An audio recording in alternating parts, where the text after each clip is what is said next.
नमस्कार, मैं हूं विद्यासागर। स्वागत है आप सभी का न्यूज वन इंडिया में। बुलेटिन में सबसे पहले बात इस वक्त की बड़ी खबर बाराबंकी से आ रही है, जहां पर पंचायत चुनाव के नामांकन में अफरा तफरी देखने को मिला है।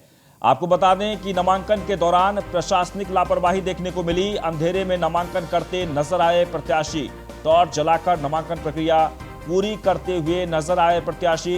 बिजली न होने के कारण नामांकन दाखिल करने में देरी हुई है। जल्दी नामांकन दाखिल करने को लेकर हंगामा हुआ। हंगामे के दौरान तोड़ी गई बैरिकेडिंग और कुर्सी। तहसील रामनगर के विकास खंड सूरतगंज का यह मामला है। तो आपको बता दें कि अंधेरे में नामांकन करते नजर आए प्रत्याशी। बिजली नहीं होने के कारण नामांकन हॉल पूरी तरीके से अंधेरे में तब्दील हो गया और उसके बाद टॉर्च जलाकर प्रत्याशी नामांकन करते हुए नजर आए।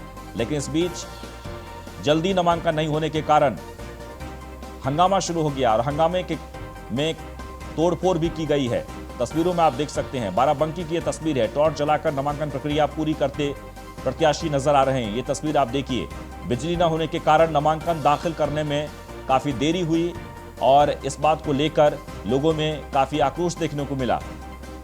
हंगामे के दौरान बैरिकेडिंग और कुर्सी तोड़ी गई है। एक बार आपको फिर से बता दें, बाराबंकी में नामांकन के दौरान हंगामा देखने को मिला है। तहसील रामनगर के विकास खंड का यह मामला है, जहां पर पंचायत चुनाव के नामांकन में अफरा तफरी का माहौल देखने को मिला है।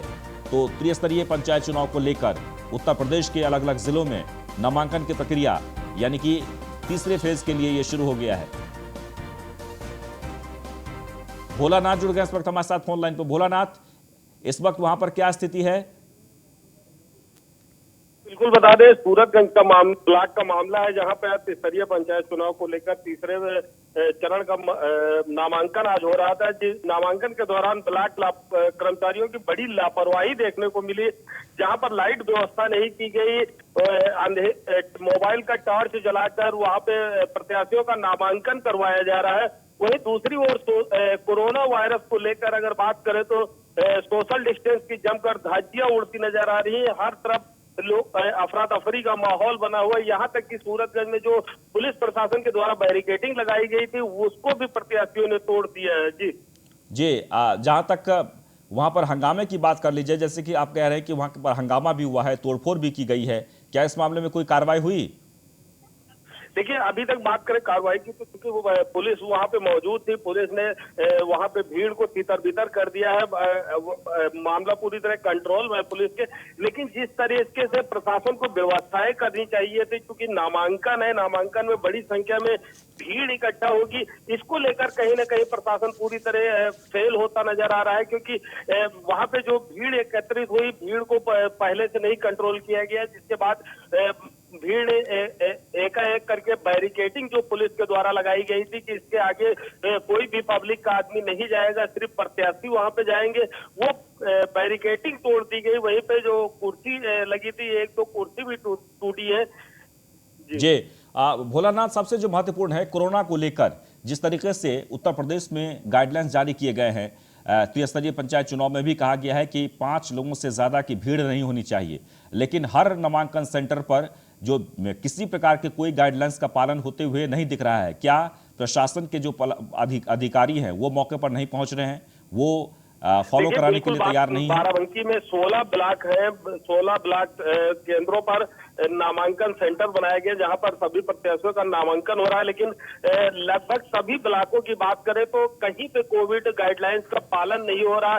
अधिकारी भी लगातार भ्रमण कर रहे हैं, जिला अधिकारी और पुलिस अधीक्षक लगातार भ्रमण कर रहे हैं, इसके बावजूद भी लोग कोविड गाइडलाइंस का पालन नहीं कर रहे हैं। वहीं पे कुछ ब्लॉक पे जो तैनात नामांकन में अधिकारी लगाए गए, उनकी भी कहीं ना कहीं बड़ी लापरवाही है। क्योंकि जब खुद वो बिना मास्क के बैठ के लोगों का नामांकन करवा रहे हैं, तो दूसरे को कैसे वो प्रेरित कर सकते हैं? क्योंकि जब तक जो वहां पे मौजूद अधिकारी खुद कोरोना गाइडलाइंस का पालन नहीं करेंगे, तो दूसरे को कैसे वो प्रेरित करेंगे? ये कहीं ना कहीं बड़े सवाल है। चलिए, बहुत बहुत शुक्रिया। तो एक बार आपको फिर से बता दें, बाराबंकी से खबर है, जहां पर नामांकन प्रक्रिया के दौरान अफरा तफरी का माहौल देखने को मिला है। लेकिन आपको बता दें कि पंचायत चुनाव नामांकन में कोरोना गाइडलाइंस की लगातार धज्जियां भी उड़ाई जा रही है। नामांकन प्रक्रिया में प्रत्याशियों जमकर भीड़ इकट्ठा हो रही है। सोशल डिस्टेंसिंग का नामो निशान नहीं है। कोरोना नियमों को ताक पर रखकर नामांकन हो रहा है। जैसे कि मैं अभी भी तस्वीर जो दिखा रहे थे आपको, हमारे टेलीविजन स्क्रीन पर आप देख सकते हैं कि नामांकन के दौरान जो गाइडलाइंस के अनुसार कहा गया है कि आप इतने ही लोगों से सेंटर्स पर आ सकते हैं, लेकिन ऐसा नहीं हो रहा है। कोरोना गाइडलाइंस की धज्जियां उड़ाई जा रही है और काफ़ी संख्या में लोग पहुंच रहे हैं। बाराबंकी की ये तस्वीर है जहां पर कोरोना को लेकर जो गाइडलाइंस जारी किया गया है उसे कोई भी फॉलो करते हुए नजर नहीं आ रहे। सब जगह भीड़ देखने को मिल रही है।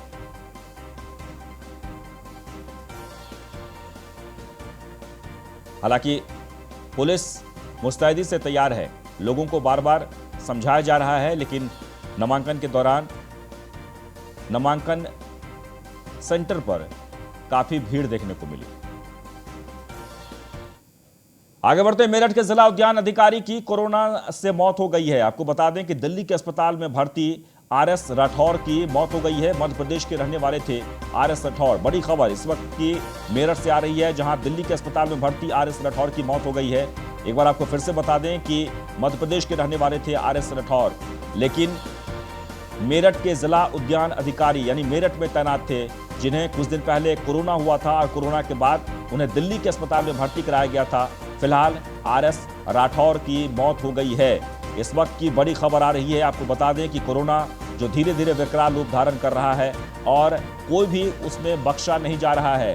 गरीब हो या अमीर हो, कोई भी हो, कोरोना के वायरस के चपेट में अगर आप आए तो मुश्किलें आ सकती है, इसलिए आप सावधान रहें। और जो अभी अभी खबर मिल रही है उसमें यह कि मेरठ के जिला उद्यान अधिकारी की कोरोना से मौत हो गई है। दिल्ली के अस्पताल में भर्ती थे आरएस राठौर, लेकिन फिलहाल कोरोना से उनकी मौत हो गई है। आरएस राठौर की मौत हो गई है कोरोना से। मेरठ के जिला उद्यान अधिकारी की मौत हो गई है कोरोना से। तो लगातार कोरोना की रफ्तार बढ़ती जा रही है और न जाने 24 घंटे के भीतर जो आंकड़े आते हैं रोज, सैकड़ों की तादाद में लोगों की मौत हो रही है। लेकिन एक नाम जो और शामिल हो गया है मेरठ से, मेरठ के जिला उद्यान अधिकारी आरएस राठौर, जिन्होंने अपना इलाज दिल्ली में यानी दिल्ली के अस्पताल में भर्ती होकर करवा रहे थे। फिलहाल उनकी मौत हो गई है कोरोना से।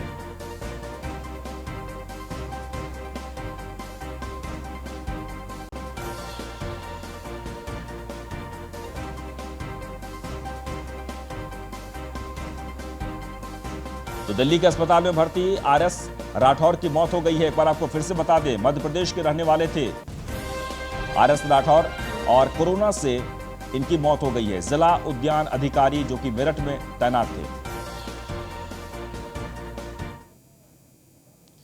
और केके शर्मा जुड़ गए इस वक्त हमारे साथ, हमारे संवाददाता मेरठ से। केके शर्मा, अब आपसे जानना चाहेंगे कि इस वक्त जो खबर आ रही है, जिला उद्यान अधिकारी की मौत हो गई है कोरोना से, कब से वो कोरोना से ग्रसित थे? करीब 1-1.5 महीने से वो कोरोना से ग्रसित थे। हमारी उनसे मुलाकात होती रहती थी, कभी आलू के डिस्ट्रीब्यूशन के लिए लेकर और कभी धान की फसलों के लिए लेकर। लेकिन 4 साल से वो मेरठ में यहाँ पर तैनात थे, एक मिलनसार अधिकारी थे। और अभी हम करीब 1 हफ्ते पहले उनके डिपार्टमेंट में पहुंचे थे तो पता चला था वो बीमार है। लेकिन इस खबर को पूरी अच्छी तरीके से छुपाया गया कि वो कोरोना से संक्रमित है। मिलनसार अधिकारी थे और जितने भी किसान थे उन किसानों को प्रायोरिटी के आधार पर जितनी पौध और फसल दी जाती थी उसके लिए वो प्रयासरत रहते थे। और जब से वो जिला उद्यान अधिकारी मेरठ बनकर आए थे तब से शिकायतों का आधा अंबार रह गया था। 24 घंटे फील्ड में रहने वाले व्यक्ति थे आरएस राठौर, और उनकी मौत के बाद यहाँ कलेक्ट्रेट में और बचत भवन में एक अजीब तरीके का सन्नाटा है, क्योंकि यहाँ पर अभी वो जो पिछले कोरोना पीरियड में चीजें तैयार की गई थी सैनिटाइजेशन के लिए और दूसरी चीजों के लिए, उन सब गाइडलाइंस की अनदेखी हो रही थी। अब एक बड़े अधिकारी की मौत के बाद शायद कुछ चीजें दोबारा से रिवाइव हो और फिर लोग कोरोना से बचने के लिए जो दिशा निर्देश दिए उनका पालन करें। आरएस राठौर का जाना एक बड़ा धक्का है कलेक्ट्रेट के लिए। बिल्कुल, बहुत ही दुखद है। और कोरोना से जिस तरीके से लगातार मौतें हो रही हैं, ये हर किसी के लिए बहुत ही दुखद है। लेकिन केके शर्मा, आपसे ये जानना चाहेंगे कि आखिरकार जिला उद्यान अधिकारी हैं, इतने बड़े पद पर हैं, उनका इलाज भी बहुत अच्छे तरीके से वहाँ हो रहा होगा, चूक कहां रह गई, क्या हुआ था, कुछ जानकारी मिल पा रही है? क्योंकि बहुत सारे 80% लोग ठीक हो रहे हैं कोरोना से। मैं आपको बताऊं, अभी अभी मेरे पास जानकारी आई है कि ये 50 साल के थे करीब करीब, और पिछले मंगलवार को जो जांच की रिपोर्ट आई थी, उस जांच रिपोर्ट में पता चला था कि इनको कोरोना है। उसके बाद से इन्हें दिल्ली रेफर कर दिया गया था। मेरठ के अस्पतालों ने हाथ खड़ा कर दिया था और वहां दिल्ली में जाकर ये वेंटिलेटर पर थे। पिछले 2 दिन पहले हमें पता चला था कि हालात में सुधार हुए हैं, लेकिन अचानक जब सुबह ये खबर आई, वो वाकई चौंकाने वाली थी। 2019 में उन्होंने मेरठ में चार्ज संभाला था, मैं आपको बता दूं, और पंकज कुमार से उन्होंने चार्ज संभाला था। 2019 से ही वो मेरठ में काम कर रहे थे। मेरठ में क्योंकि खासी चुनौती रहती है, आपको बता दें, क्योंकि ये बेल्ट है गन्ने की बेल्ट, और गन्ने की बेल्ट के अलावा यहाँ पर आलू की खेती और चावल की खेती, मुंजी की बुआई को लेकर यहाँ पर अधिकारियों के ऊपर गाज गिरती रहती है। लेकिन पिछले 4 साल में जिस तरीके से इन्होंने उद्यान अधिकारी के नाते यहाँ पर काम किया था, वो काबिले तारीफ है। और सरकार की नीतियों को आगे बढ़ाना, जन जन तक पहुंचाना, किसानों तक चलिए, पहुंचाना, बहुत बहुत शुक्रिया, बहुत बहुत शुक्रिया। तो बहुत ही दुखद है। आपको बता दें कि कोरोना से लगातार मौतें हो रही है और एक और जो नाम शामिल हो गया वो मेरठ के जिला उद्यान अधिकारी की। आगे बढ़ते हैं। सुल्तानपुर से बड़ी खबर आ रही है, जहां पर एक शख्स की लाठी डंडों से पीट कर हत्या कर दी गई है। आपको बता दें कि सुल्तानपुर से खबर है, जहां पर एक शख्स की लाठी डंडों से पीट कर हत्या कर दी गई है। सकवा नहर पुल के पास शव मिला है। शव के पास पड़े मिले लाठी डंडे और हॉकी।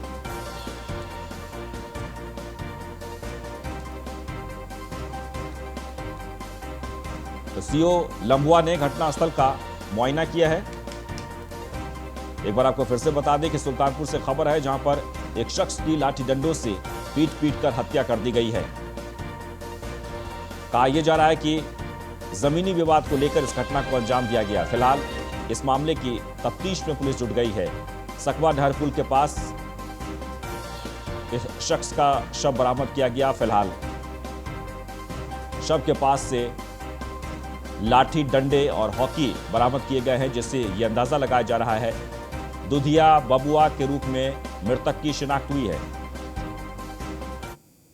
आज थाना लंबुआ के अंतर्गत ग्राम सकवा नहर पर रईस पुत्र इंसार निवासी सातनपुर थाना कोतवाली देहात का शव बरामद हुआ है। मृतक दूध बेचने का कार्य करता था। प्रारंभिक जानकारी के अनुसार ये आज दूध बेचने के लिए निकला था। इनके परिजनों का आरोप है कि ज़मीनी विवाद के क्रम में रशीद पुत्र स्वर्गीय इंसार, कप्तान पुत्र रशीद एवं जीसान पुत्र नसीम ने इनकी हत्या कर दी है। ये दोनों पक्ष आपस में भाई हैं। मृतक के पिता इंसार की 2 शादियां थीं और जो दूसरे पक्ष के लोग हैं उन्होंने इसके पहले भी दिनांक 21/2/2021 को आपसी मारपीट के संबंध में दोनों पक्षों का मुकदमा कोतवाली देहात में पंजीकृत किया गया था, जिसमें निरोधात्मक कार्रवाई भी संपन्न की गई थी। शव को कब्जे में लेकर पोस्टमार्टम के लिए भिजवाया गया है तथा अभियुक्तों की पतारसी के लिए टीम गठित की गई है। मौके पर शांति व्यवस्था कायम है। आज थाना और इस बीच मुरादाबाद से बड़ी खबर आ रही है, जहां पर ब्लॉक कार्यालय में कोरोना गाइडलाइंस की धज्जियां उड़ाई जा रही है। आपको बता दें कि सैकड़ों की संख्या में पर्चा जमा करने के लिए लोग पहुंचे हैं। अफसरों की मौजूदगी में कोरोना नियमों की धज्जियां उड़ाई जा रही है। मुरादाबाद के कुदरकी ब्लॉक का यह मामला है।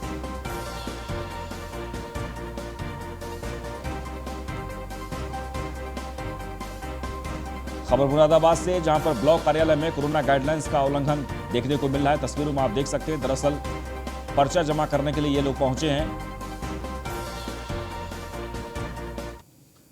आगे बढ़ते हैं मुजफ्फरनगर से खबर, जहां पर प्रधान प्रत्याशी की दबंगई का मामला सामने आया है, जहां पुलिस ने प्रधान प्रत्याशी सैयद को गिरफ्तार कर लिया है। चुनावी मीटिंग में पुलिस को देख लेने की धमकी दी थी। सोशल मीडिया पर प्रत्याशी का वीडियो वायरल हुआ था। पुलिस ने प्रधान समेत 13 पर केस दर्ज किया। नई मंडी थाना क्षेत्र के बागोवाली गांव का यह मामला है, जहां पर प्रधान प्रत्याशी की दबंगई सामने आई है। खबर आगरा से, जहां पर संदिग्ध परिस्थितियों में युवती ने की खुदकुशी। आपको बता दें कि घर में फांसी लगाकर एक युवती ने खुदकुशी कर ली है। फंदे पर युवती का शव देख परिजनों में हड़कंप मच गया। पुलिस ने शव को कब्जे में लेकर पोस्टमार्टम के लिए भेज दिया है। कुछ दिन पहले ही तय हुई थी युवती की शादी। आत्महत्या के कारणों का अभी तक पता नहीं चल पाया है। बाह थाना क्षेत्र के रुद्रमुली गांव का यह मामला है, जहां पर एक युवती ने खुदकुशी कर ली है।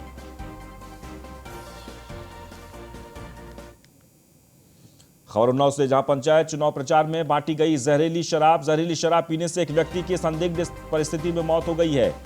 शराब पीने वाले 3 लोगों की आंखों की रोशनी चली गई है। आपको बता दें कि एक साथ सबने बैठकर शराब पी थी, जिसके बाद से यह घटना घटी है।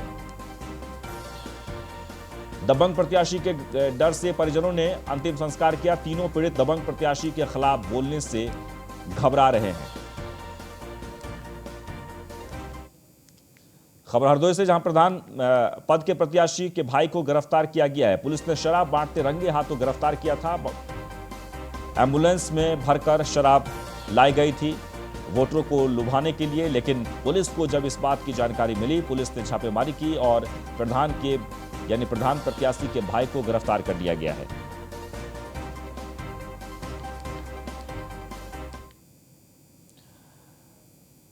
चलिए आगे बढ़ते हैं और आप बात करेंगे अरविंद केजरीवाल की।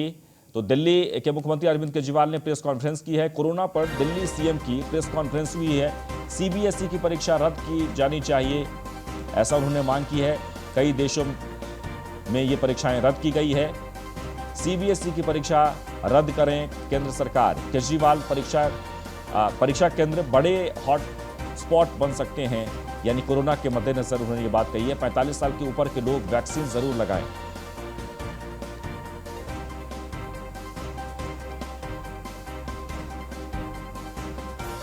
बच्चों की सुरक्षा हमारे लिए बेहद ज़रूरी है और अभी सीबीएसई के एग्ज़ाम आने वाले हैं। 6 लाख बच्चे दिल्ली में सीबीएसई के एग्ज़ाम में बैठेंगे। 1 लाख के करीब टीचर्स इसमें शामिल होंगे। ये बहुत बड़े हॉटस्पॉट्स बन सकते हैं। बहुत बड़े स्तर के ऊपर कोरोना फैल सकता है। बच्चों की ज़िंदगी, बच्चों की सेहत, बच्चों का स्वास्थ्य हमारे लिए बहुत ज़रूरी है। मेरी हाथ जोड़ के केंद्र सरकार से अपील है कि सीबीएसई के एग्ज़ाम्स को कैंसिल किया जाए और इसके एवज़ में कोई और तरीके निकाले जा सकते हैं, या तो ऑनलाइन का कोई तरीका या इंटरनल असेसमेंट करके उसके बेसिस के ऊपर इस बार बच्चों को पास किया जा सकता है। लेकिन सीबीएसई के एग्ज़ाम कैंसिल करने बहुत ज़रूरी हैं। मैं और कई देशों के उदाहरण देख रहा था। कई देशों ने जहाँ जहाँ सेकेंड वेव का प्रकोप आया है, कई देशों ने अपने अपने एग्ज़ाम्स कैंसिल कर दिए हैं। हमारे देश के अंदर कई राज्य सरकार। और इसी के साथ इस बुलेटिन में बस इतना ही, लेकिन आप बने रहें न्यूज़ 1 इंडिया के साथ।